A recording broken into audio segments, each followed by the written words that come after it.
네, 떠도는 여러분이 고견을 떴습니다. 오늘 떠평은요, 자유일보의 사설입니다. 제목이 대통령 기자회견 언론이 꼭 해야 했을 질문 3가지입니다. 일단 그대로 읽어드립니다. 예상대로였다. 3일 청와대 영빈관에서 열린 이재명 취임 30일 기념 기자회견은 대통령이 하고 싶은 말을 하는 자리였다. 기자회견 타이틀은 언론이 묻고 국민에게 답하다인데 내용은 결국 이재명 정부와 민주당 정책을 홍보하는 선전장이 됐다. 대통령 기자회견이라면 원래부터 정부의 정책 방향을 선전하고 언론과 국민의 협조를 구하는 목적임을 부인할 수 없다. 이재명 대통령은 자신이 하고 싶은 말을 충분히 다 했다. 반면 언론은 국민이 궁금해하는 것을 충분히 대통령에게 질문했나? 전혀 아니었다. 기자들의 질문이란 게 대통령이 하고 싶은 말을 하도록 물꼬를 터주는 도움이었을 뿐 국민이 궁금해하는 점을 제대로 한번 물어보지도 못했다. 지금 이 시점에서 국민이 대통령에게 꼭 물어보고 싶은 질문은 3가지 정도다. 첫째는 법치주의에 관한 질문. 사법부가 이재명 대통령 당선 후 알아서 재판을 연기했는데 대통령이 되기 전의 각종 범죄 혐의들이 대통령에 당선됐다고 해서 해소됐다고 판단하느냐, 아니면 임기 후 수사와 재판을 다시 받아야 한다고 생각하느냐, 법 앞에 만인이 평등하다는 헌법 정신에 비추어서 답변해달라는 질문을 해야 한다. 그렇게 해야 자유민주주의 언론의 존재 이유가 증명되는 것이다. 둘째는 김민석 국무총리 후보에 대한 국민적 의혹이 너무 많아서 설사 민주당이 힘으로 총리 인준을 밀어붙인다 해도 오랜 기간 국민의 신임을 얻기 어렵다. 김민석 총리 후보 지명을 철회할 용의가 없느냐는 질문을 해야 마땅하다. 결국 이날 국회는 민주당 단독으로 김민석 총리 인준안을 통과시켰다. 셋째, 외교 안보 분야에서 가장 중요한 영역이 한미 관계다. 그런데 대통령 취임 30일째인데 백악관이 한미 정상회담 일정을 못 잡고 있다. 방금 마코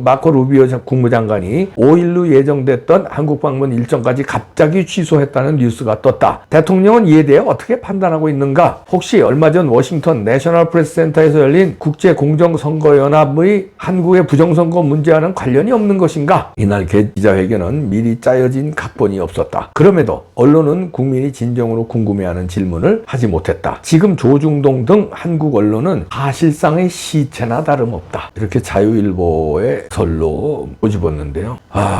진짜 지금의 대한민국이 이렇게 된 데는 여러 실패 원인 중에 하나가 언론입니다.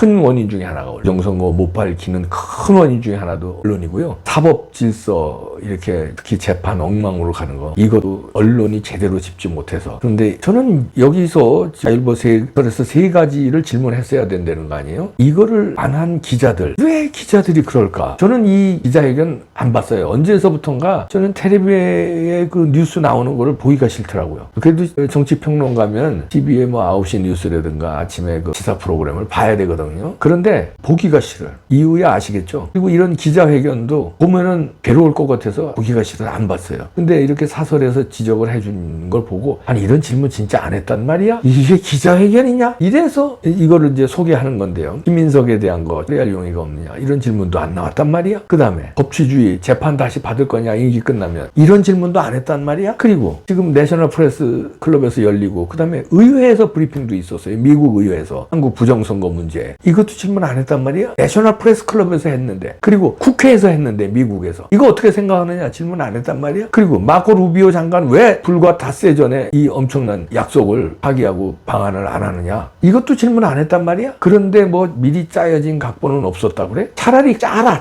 차라리 그러면 짰다구나. 짜서 이렇게 된 겁니다. 변명거리라도 있지. 짜지도 않았는데 이런 질문들 안 했단 말이야? 그럼 뭐야? 비웠다는 얘기지. 시체나 다름없다는 표현을 그래서 쓰는 겁니다. 자유일보 이 사설의 마지막 문장이 지금 조중동 등 한국 언론은 사실상의 시체나 다름없다. 죽었다는 거죠. 그러면 우리는 이제 이 대목에서 궁금해야 돼요. 왜 이럴까? 아니 여태까지 안 그랬어요. 그죠? 최근 몇 년 왜 이럴까? 그거 이상하잖아요. 아니 그 일제시대 때 그 남의 나라에 나라 뺏기고 사슬이 시퍼런 일제시대 때에도 일장기 말살을 동아일보에서 했잖아요. 일장기를 지우고. 그리고 너희들이 말하는 군사정권 시절 엄혹한 시절이었다며. 그때도 할 말을 하는 보도를 했어요. 그러면서 저들이 민족 정론지라고 그랬어. 아니 근데 지금 2025년이야. 1960년대도 아니고. 아니 근데 왜 이런 질문도 못하냐? 그러면 둘 중에 하나예요. 이재명이 무서워서 그러냐? 아니면 뭔가를 혜택을 받아서 그러냐? 둘 중에 하나 아니에요. 아니면 아니 이재명 뒤에 중국이 있어서 그러냐? 중국한테 무슨 혜택을 받았냐? 아니 도대체 한 군데도 아니고 왜 이렇게 단합을 했냐? 무슨 혜택이길래? 이렇게 질문을 안 할 수가 없네요. 아니 그래서 이제 요즘에 다른 대안들이 떠올랐잖아요. 이건 미국도 마찬가지입니다. 미국도 이제 좌파 언론들 CNN인지 CNN, 뉴욕 타임즈라든지 이런 기종 지라성 같은 엘리트 미디어가 레거시 미디어가 점차 힘을 잃고 있어요. 팍스 뉴스라든지 에포크 타임스라든지 뉴스맥스라든지 워룸이라든지 이런 매체가 이제 뜨고 있습니다. 그런데 한국은 그렇게 뜨는 매체도 없어. 왜냐면 자유일보라든가 요즘 자유일보 제가 소개하잖아요. 아시아투데이라든가 FN투데이라든가 그래도 보수 우파의 색깔을 내요. 그러면 이걸 뜨지를 않아. 밀어주지를 않아. 그리고 여전히 조중동, 여전히 MBC, KBS, JTBC, ATBC, CBS 여전히 이 질문 세 가지를 못한 언론은 죽었는데 그 죽은 이유가 중국 아니면 중국의 영향력 아니면 이재명의 영향력이죠. 둘 중에 하나인데 두 개 다일 수도 있고요. 뭐냐? 무서워서 그런 거냐? 약점을 잡혀서. 아니면 혜택을 받았냐? 아니면 왜 이런 거냐? 왜 이런 질문도 못하는 거냐? 그리고 제가 아까 얘기한 그 대안들 중에 하나가 스카이데일리가 있었어요. 허겸 기자가 참 그 조정진 대표 체제였을 때 참 발군의 실력을 발휘해서 5.18 진실 찾기에 나서고 부정선거에 대해서도 수사하고 특히 계엄에 대해서 중국 스파이 잡은 거 그 특집으로 단독으로 막 내보내고 이랬는데 허겸 기자가 미국 시민권자인데도 출국 금지를 시키고 탄압을 하고 조정진 대표는 물러나고 신임 대표가 들어오더니 논조가 완전히 또 스카이데일리가 이상해졌어요 요즘에. 그래서 제가 스카이데일리를 참 여러분들한테 그 굉장히 말하자면 칭찬도 하고 홍보도 하고 그랬는데 요즘 스카이데일리 왜 이러나 논조가 몇 달 전에 스카이데일리가 아니에요.